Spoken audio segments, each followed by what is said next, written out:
আসসালামাইকুম।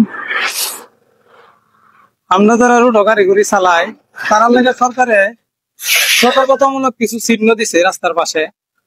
এই এই চিহ্নের মধ্যে ওই একটা চিহ্ন, এটা এই গাছের ডাল ফালা দিয়ে একেবারে ঘুরে আসিন এবং বেঁকেও আসিন অনেকটা। যাই হোক, এটা সোজা করে দিলাম, ডাল ফালাটি কাটতে দিলাম। আমরা যারা রোড ঘাটে বাই গাড়ি ঘুরি চালায়াম সবাই যাতে এই সতর্কতামূলক চিহ্নটি দেখে গাড়ি চালাই এবং সরকারের প্রত্যেকটা জিনিস আমরা মানে একটু দেখে অন্য রাখবাম, খেয়াল রাখবাম যাতে কোনো জিনিস নষ্ট না হয়। দেশ আমাদের সকলের, আসুন দেশকে ভালোবাসি।